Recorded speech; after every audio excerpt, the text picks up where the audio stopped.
During this portion of Curriculum Night, I would like to address the topic of differentiation and how your child will receive the best instruction at their level. First of all, getting to know your child is paramount.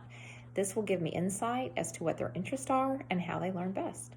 Because students have different learning styles, I will use a variety of strategies when teaching lessons, such as choice boards, singing, art, partner work, group collaboration, and games.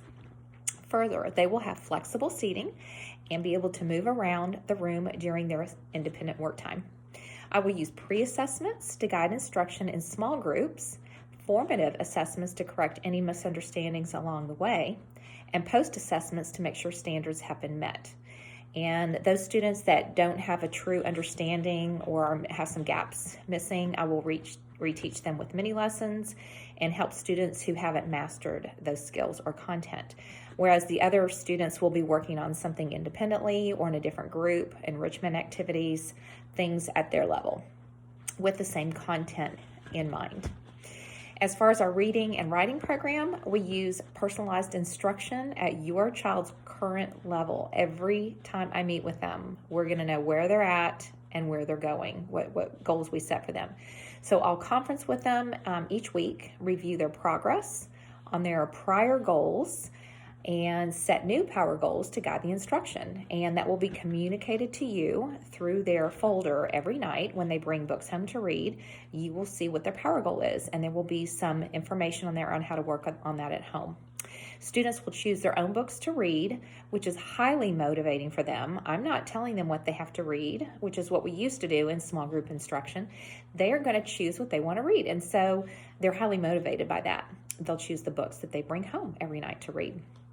During math centers, I will work with small groups at the ability level of that group, whether or not we're using manipulatives, resources, concrete hands-on things, or if they've already kind of reached the understanding of what we need to do, we're going to enrich and extend and maybe move a little bit quicker.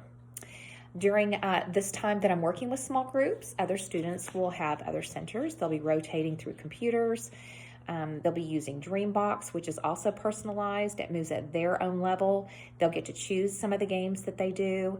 They have a math game center, which is multi-leveled. Again, at their level, they will pick the one that will best help them. They can work with partners. There's some individual things. And they'll have an independent work center because, of course, it's important they know how to work alone. So all these varied processes are going to help them master the content that we're working on currently. But most importantly, students are going to be encouraged to take charge of their learning. This is first grade. This is where where we want to kind of develop the skill of metacognition, thinking about their thinking, what helps me learn best, what can I do for myself. We want them to be their own source of figuring out what they need and how to ask for help. And the resources are always available in the room as supports, always. They are welcome to get up and get them. They don't have to ask me. They know where they are. We take a tour of the classroom. Everybody knows what they can get when they need it. They're allowed to get out of their chairs and go get what they need. Math resources include snap cubes, number lines, number charts, rulers, and other manipulatives as we go through the year.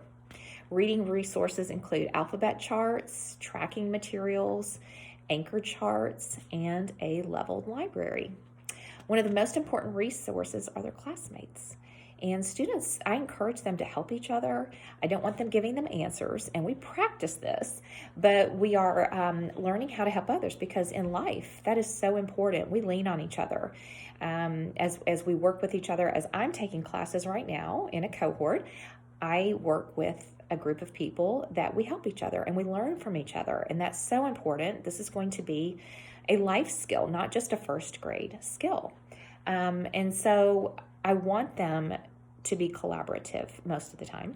And when we're taking a test or I really have to assess what they know individually, that's when they won't be able to ask a friend. So when we're helping each other, we're supporting each other. We're not giving answers, we're just helping each other. Because when I'm working individually with a student, they all have to be working independently. And so that's something we're going to work on first grade. That's a very important skill.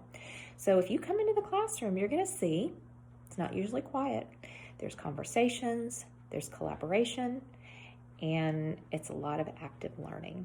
So I think your child's going to have a good time in my class this year through differentiation.